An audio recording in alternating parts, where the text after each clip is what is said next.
I played Clover Pit, which came out recently as a bit of a gambling simulator by Panic Arcade. And it is, I guess, a gambling roguelite that locks you in this dark, dank little cell with nothing but a toilet. You've got a computer, a phone, an ATM, and, of course, a pokey machine. That's an Australian term, a pokey, right? Pokies. Yeah. A one-armed bandit. A slot machine. Anyway, you have this pokey machine there, and basically your job is to avoid the fact that you are standing on a trapdoor in this cell, and you need to earn enough money from this pokey machine to pay off a debt at the ATM in a number of rounds, thus avoiding the trapdoor opening and you plunging to your death and the end running. So while the slot machine here, as the part of the game, is randomized like any slot machine would be in real life, the game that you're actually playing here is saving up money or investing the money to earn interest while also purchasing lucky charms and getting perks between rounds like a roguelite. So you've got these variables. Roguelite or like? Light. Light, cool. That you are purchasing lucky charms just for that run, and all those lucky charms have a whole range of crazy modifiers and variables, almost too many. The descriptions for each of these items are if, when, and could, like, you know, you really have to read that this will increase your luck by 7 if you have a third roll with diamonds in the... So it's like, it's almost a little too hard to pass on your first few runs, so you are bound to fail as that total that you need to pay off does increase dramatically. But it is there to be slowly picked up after a couple of failed runs. The obvious comparison here is to something like Inscription or Balatro, which, you know, they have their own spin on traditional games, be it poker and like, you know, other card games, and there's that risk reward element and the death element as well being played into it. These morbid elements here are very on show, and it was one of the reasons I was really excited to play this. I really loved Inscription, and so I thought this would be another very similar game. I think a lot of people have had that same kind of lead into this. I was ready for a very sort of concealed dark mystery that I was going to learn as the rounds progressed, and it turns out that adding that hidden mystery to gambling makes for an even more addictive gameplay experience. Who would have guessed it? Oh, no. Yeah, and like once you do get your head around all those variables and all those perks, so I'll explain just a little more.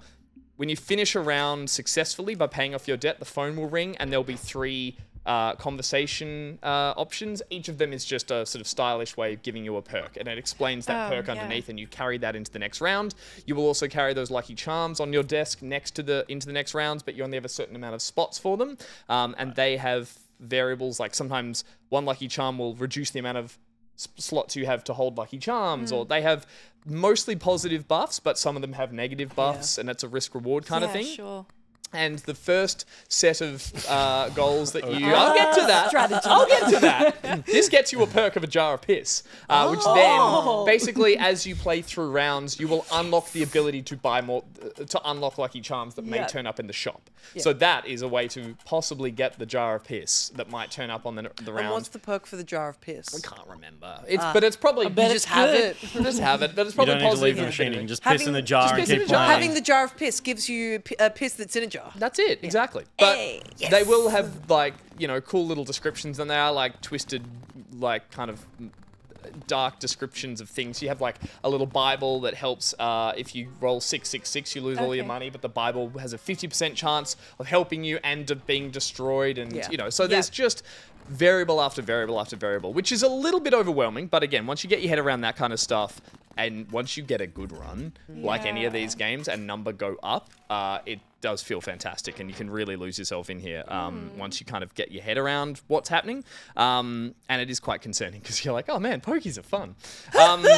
I'll say, unfortunately, I think the story elements that I hinted at before are actually quite minimal. I did a little digging, and I sort of was kind of curious to see how much story there is here under it all, and I think there's probably a little less than in games like Inscription, which famously hides some really deep, really obtuse story beats and narrative beats.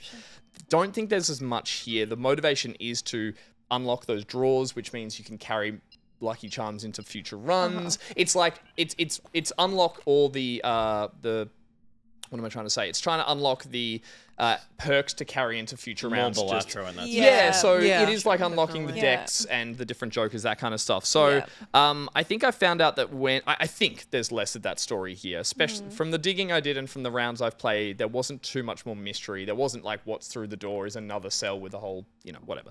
But there might be. People dive deep into these kind of games. And I found that a little disappointing because, again, once you go from like a really good run to a dud run to a really good run, you kind of have seen everything that's on show here. And it just depends how you're feeling and if you really want to keep going and keep pushing on. And so I think, for people who do love collecting all the items and unlocking everything there is on show here, like the decks in Balatro, I think they'll really, really stay hooked on a game like this. But after, I played this on stream and then I played it for a little longer, I kind of think my time with the Poke Machine is over until this weekend when I go to an RSL. Yeah, it was kind of like everything. I saw everything in 4 hours. Right. I always put a 20 in where's the gold. I go to the Africa Machine. I don't like gambling. No, yeah, Same, I but- don't trust I like it in myself. video games though. Peter Panner. Sure. My little guy.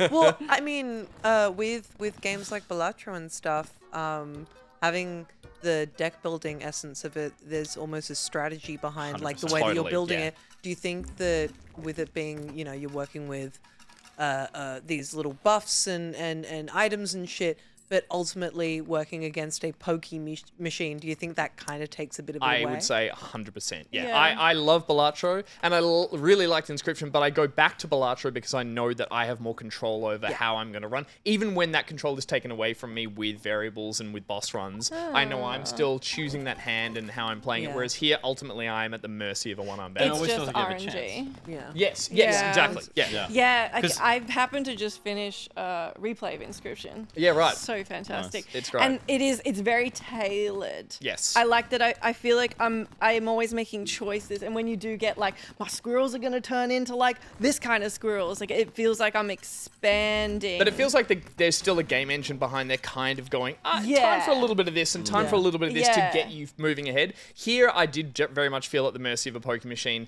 which Yeah. then means that when you do roll that jackpot scene in the intro, it does feel Okay. even more exciting because you're like, I got there. Yeah. But it just felt like you had to game the system a little bit, and ultimately the house will always win, you will Sure, always lose. okay. So you feel a little more doomed in your runs. Yeah. And again, it's finding the synergy of stacking these lucky charms together. That's the game more Yep, so yep, than yep. than the like play, flushes and straights and whatever in Balatro.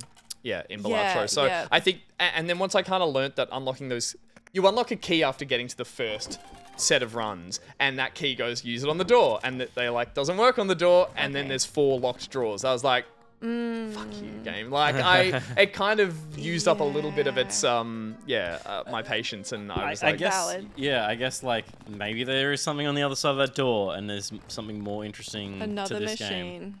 I think that's But maybe that's, it's blackjack. At least you're actively involved in the strategy of the game. Because Yeah. so is the point for me where I'm not interested in playing this. Is like there's zero strategy. Yeah. You can there's not zero strategy, but you're relying on RNG like Balatro to build a deck.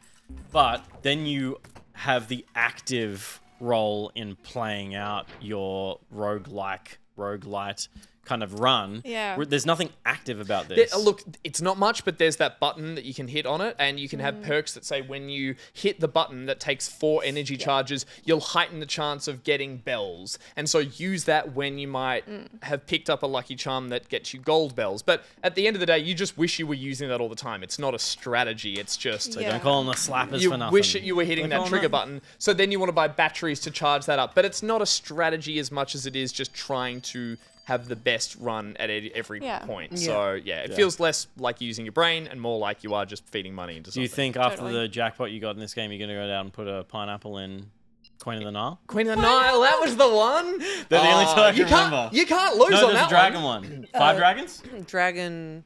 They're all a little... Dogma.